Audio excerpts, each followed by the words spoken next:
Good afternoon, y'all. So, here I am on my way home from work. Thought I might elaborate on a subject I may have touched on before. Um,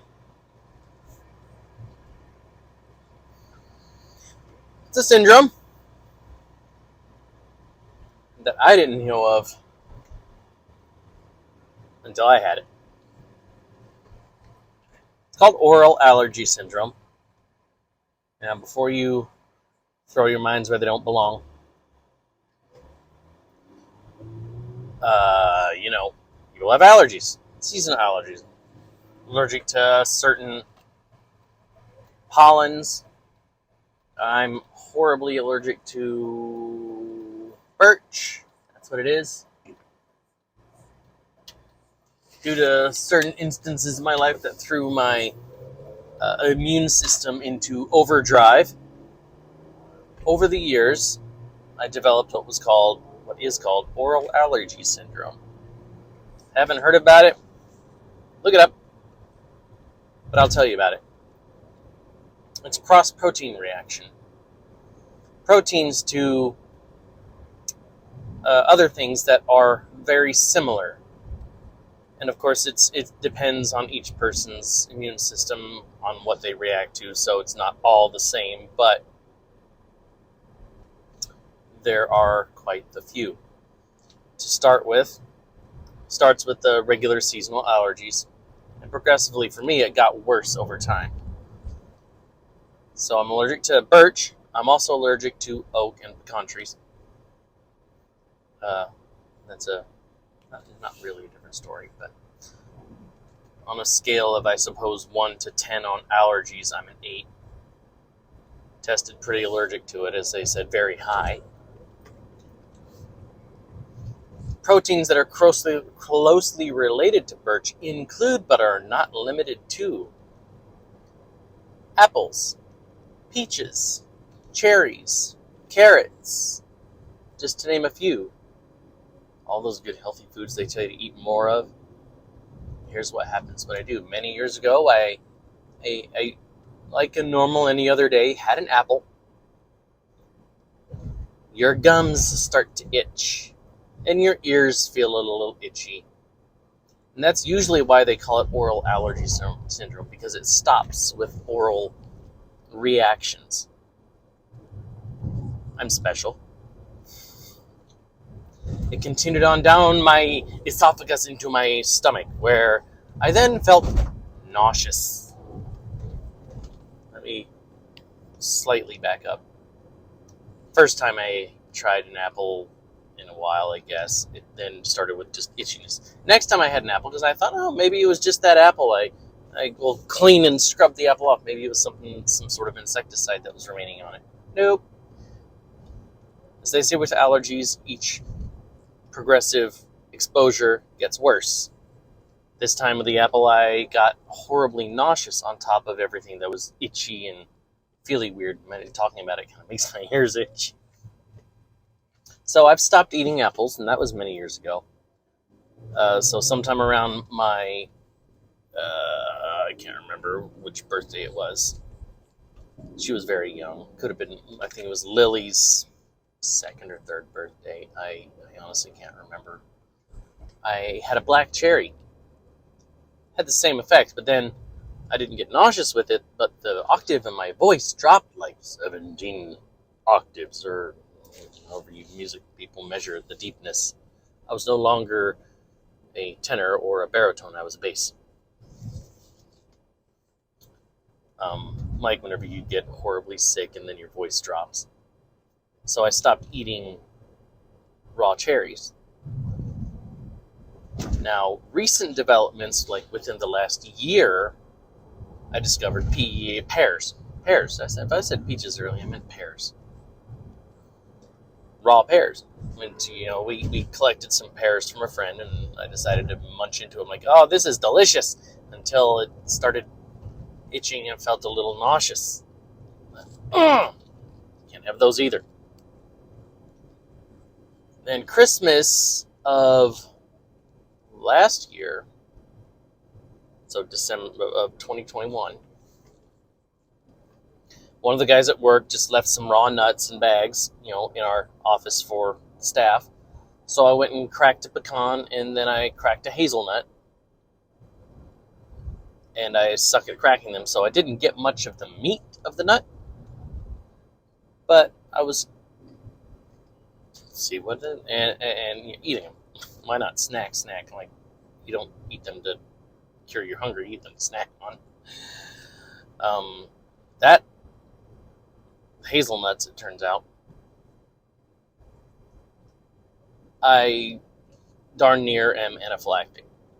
Started with, itchy ears, itchy tongue, the roof of my mouth, got really nauseous. And then I got to the point where I started to see stars in my vision. Heartbeat started going real fast. I threw up.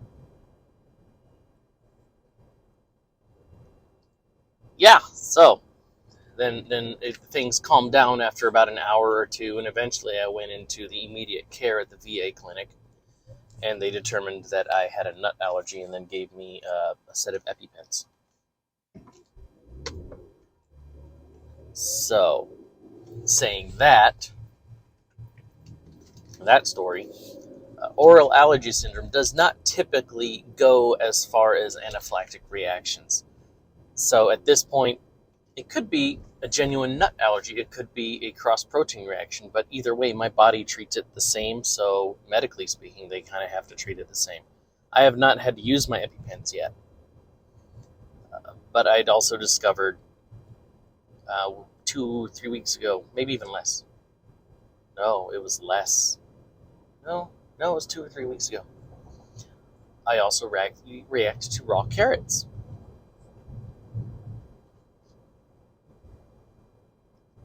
Now, all of these have the potential to be anaphylactic just because the way your body reacts to proteins. If it reacts to one, it's going to react to once it reacts to that similar protein.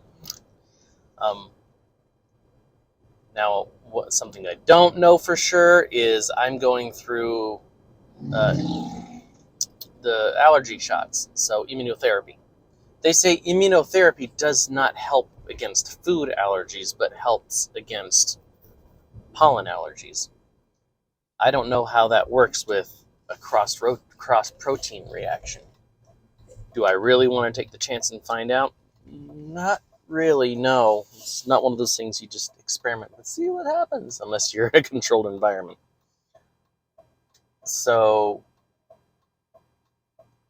all of this, and the only real thing that happens to be in common is my exposure to burn pits in Iraq. I'm on the burn pit registry, yes, and there's a reason for that. Air exposure, just being there, honestly. Because the first thing I saw when I crossed the berm was, and anybody else who'd done that too, was the billowing smoke off in the distance. I can't remember exactly what towns they were off the top of my head, but we crossed through the southern border, so Basra wants to come to mind. But yeah, those exposures to chemicals to your body, so it's not specific to burn pits. So if you work in some specific industries within, our borders or anywhere, this can happen. It can cause your body's immune system to go haywire and cause cross-protein reactions to any number of things. Not even cross-protein reactions. It can change the way your immune system reacts, which is why it's really difficult to determine specifics until your system returns to a baseline or normal. Not your old normal, but whatever the new baseline is. Mine is apparently, I'm allergic to everything. So, oral allergy syndrome can be as bad as anaphylactic reactions. They want to kind of separate them out, but really, if your reaction goes as bad as, you're going to need an EpiPen on you, it's an anaphylactic reaction. Same thing, nut allergies, bee allergies.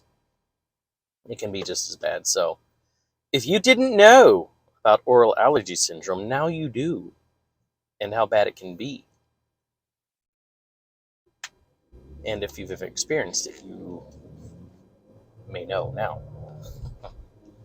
It may be related to seasonal allergy. If it's not horrible, then find a tip here is apparently cooked makes the difference, because if you cook it, it alters the protein.